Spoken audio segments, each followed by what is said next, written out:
Good afternoon, welcome to Rwpcs News. The right news, the right way. I'm Shaka Williams. And I'm Sean Claude Dennis. National Family Literacy Month is right around the corner.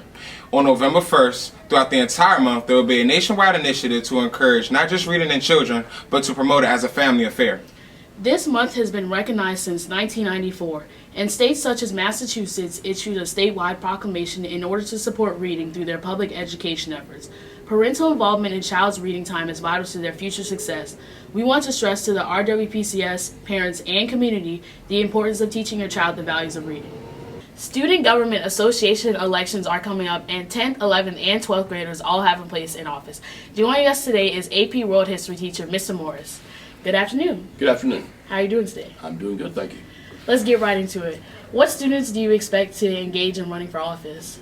Well, this year we're looking for students who are college-bound, who want to show on their high school resume that they took leadership roles in school, that they were able to do more than one thing, one-dimensional students, not just academics, but also partake in either choir or football or student government, which shows leadership qualities. So last year, SGA kind of went unnoticed. How do you plan to prevent that this year? Well, by breaking it up between the upper school and the lower school, it's made it a lot easier. And with Mr. Patton coming on to take over the lead and Mr. Casby helping out, it's now taking a lot of the burden off of me, which I last year kind of dropped the ball. But you know, we looking this year to have elections for lower school and then upper school, and so that way, with Mr. Patton's help, that it's not all just one person handling all of the job. Well, thank you for joining us today. You're very welcome. Thank you. 15,000 kids will receive brand new shoes for the holiday season. Nordstrom is repeating its tradition of giving back during the holiday season. This year, they are giving back in style of 15,000 pair of shoes. The Seattle-based fashion specialty vendor is collaborating with its customers, New Balance, and the nonprofit organization Shoes That Fit, through its holiday giving program to provide new athletic shoes to needy children across the U.S. We caught up with 10th graders Asia Jackson and Ali Jackson and got their input on these remarkable gifts for kids across the country. Because they're giving to the community, and when you give, you receive. I would thank New Balance and Nordstroms for allowing everyone in need to get this opportunity, because it doesn't feel good when you're the only person, like in your friends or things like that, who doesn't have new shoes all the time, walk around busting shoes and stuff like that. At all U.S. Nordstrom shoe departments and Nordstrom Rack store checkouts, customers will be able to purchase $10 gift cards starting November 1st through December 24th. Each card goes towards the gift of one pair of shoes and also accommodates the name and age of the child who will receive them during the holiday season. 11th grader Raquel Donnelly chimed in and gave us her point of view. You know, because I love shoes, and you know, it's not every day that you get a free pair of shoes, you know. This wonderful annual tradition not only helps meet basic needs, but it also helps children live more active and healthy lifestyles. I am Tatiana Morris, live in the newsroom for Rwpcs News. And now let's go to Miss Youngfolk and Mr. Fagan for the Right News Reading Corner. Good afternoon, Richard Wright, and welcome to another segment of the Right News Reading Corner. I'm Mrs. Youngfolk, your reading coordinator. And I'm Mr. Fagan, your reading specialist. Miss Youngfolk and I have been on safari looking for new vocabulary words, reading strategies, and reading initiatives. That's right. But before we get into that, we'd like to thank all of our anchors that stood in for us during the month of October while we were researching. Let's give them a round of applause. Everyone did such a fantastic job. Now, starting off the month of November is determining the main idea. Determining the main idea is crucial to comprehension. Mr. Fagan, can you help our students with some tips that they can follow when determining the main idea? Sure. One way to determine the main idea is to find the subject of the paragraph. You can read the first sentence and check for key or repeated words. You can also compare the title against what you have read to assist in determining the main idea. Next, identify the most important thing the author wants you to know. That's very good. And last but not certainly least, support the main ideas with details. Be able to tell what happened, what caused it to happen, and who was involved. Now the moment you've been waiting for. What's happening during the month of November? What are our initiatives for the month of November, Miss Youngfolk? Well, Ms. Fagan, since you asked, November is Family Literacy Month, and we are kicking it off with a green ribbon celebration. Yes. All of our staff, students will wear green ribbons and support a Family Literacy Month. And guess what? We have a special guest who will help us kick it off. That's right. Coming to us live and in person, our founder, our leader, and last but not least, my homeboy, Dr. Marco Clark. Good afternoon, everyone. It's Dr. Clark coming to you live and direct for Literacy Month. And I'm so excited because the book I've chosen is The March by my great friend and mentor, Congressman John Lewis, Democrat from Georgia.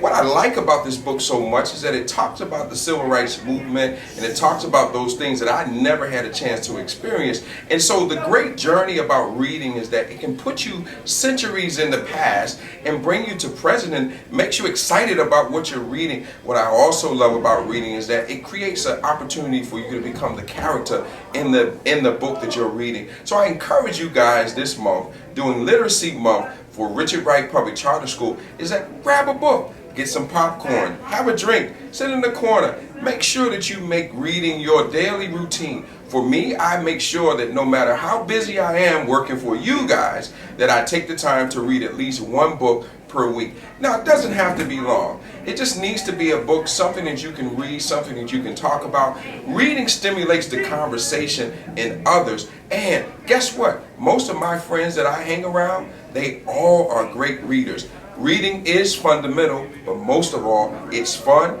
and it will bring excitement to you, so you'll have an opportunity to continue learning and take place in those books that you'll never have a chance to experience. So I encourage you guys, if you'd like to read my book, let Dr. Clark know. But most of all, make sure that you are reading this month.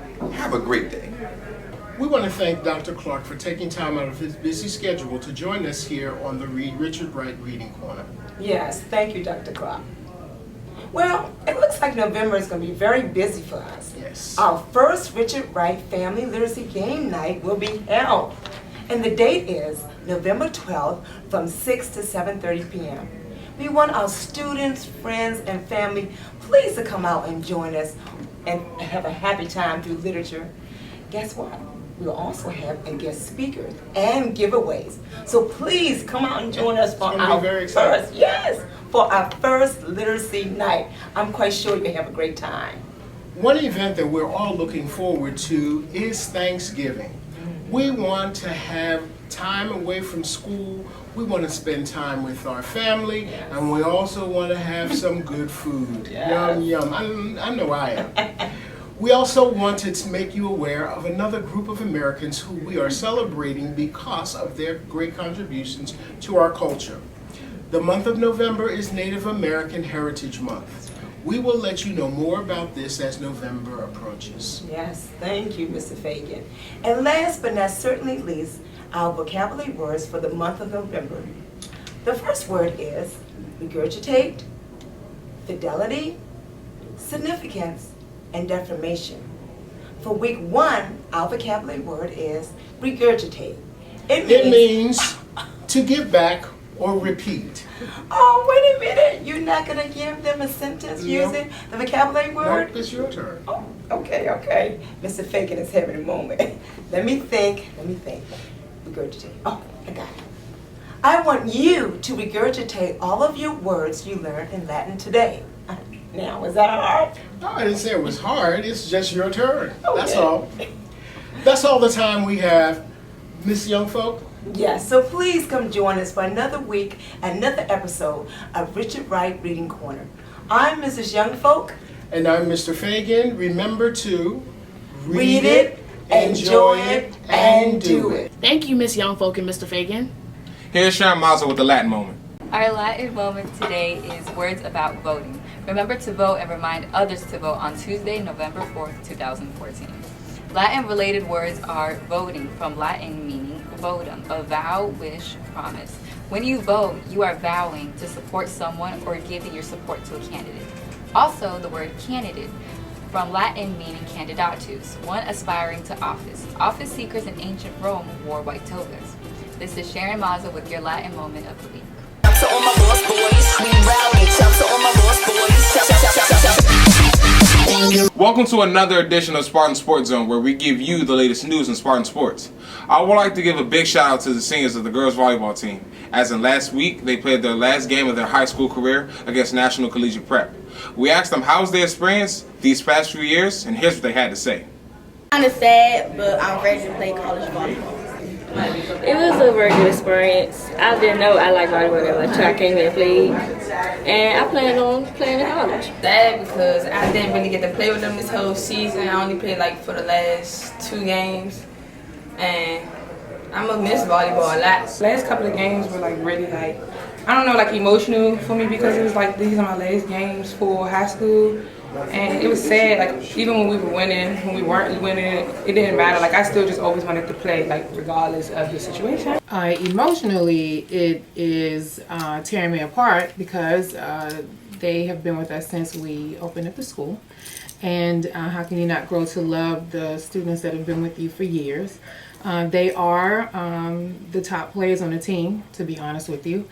So it will be a great loss. However, they have been great leaders, wherein they have taught and showed and displayed to the girls that are behind them. The majority of them are freshmen this year, but they showed them the ropes, the expectations, how to play, how to get their mindset right for the games, and whether you win or lose.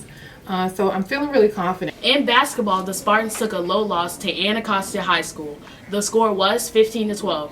Oh, but don't forget, boys basketball season kicks off soon. Preseason starts November 17th and the regular season starts December 9th. For more information, see Mr. Goodman. Also, ladies, if you are interested in joining the girls basketball team, please see Miss Mosley or Mr. Ferguson. I think we're going to have a new rival with the girls basketball team. Yeah, I think so. You'll find out soon. Well, the flag football team is back in the championships. The flag football champions have a few games left and they're back to the promised land. Here we have the captain of the flag football team, Lionel Johnson Jr. How are you doing today? I'm doing fine. I'm doing very well. Very well. Alrighty. How does the Spartans expect to win the playoffs and eventually win the championships again? Well, we have to do the same routine we've been doing for the past year. We have to continue to work hard, take every game seriously, and just do what we do best. Win. That's our keys and that's our goals to everything. And it's more of a team effort. It's me, Jaquan, Cottenham, everybody, Taquan, and we got one of the best leaders we can have, the head of the school, Dr. Clark. So I mean, we're going to keep doing what we need to do. So how are you preparing yourself mentally and physically for this game, or for the playoffs, should I say? Well, I'm just sort of taking it a day at a time. You know, not overwhelming myself with pressure.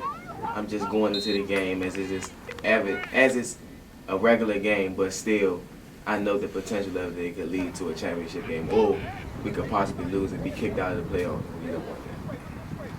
Do you rehearse strategies, executions, and feelings for every game? Yes, we do. We have a few things we do, as far as just getting together as a team, maybe simple things like eating lunch together, conversations, anything that just brings us together as one. It helps us a lot. All right. How was Spirit Week going along for you? Spirit Week, it went well. It was the ideas. I think I could have contributed and gave some better ideas, but overall it was nice. I enjoyed it. It was some fun. It was a chance for everyone to come to school and express themselves in certain ways through clothing. So it was nice. Thank you. Well, we hope you all have had a great Spirit Week. To close it, the Spartans will play the Paul Pirates at Easton High School at 7 p.m. You can get your tickets at the game, but we strongly advise you to get your tickets at the door.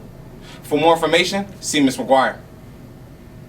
Well, we thank you for today and just for coming on the show. We greatly appreciate it. Thank you, man. Rwpcs, holding it down. Doc, I love you. Good luck out there on the field, man. We really appreciate it. Well, that's all we have today on RWPCS News. The right news. The right way. I'm Shaka Williams. And I'm Shankar Dennis, and we're going to leave you with this great quote from Richard Wright. If a man confessed anything on his deathbed, it was the truth. For no man could stare death in the eyes and lie. Daylight saving times end this weekend, so make sure you turn your clocks back, folks. Have a great weekend. See you next week.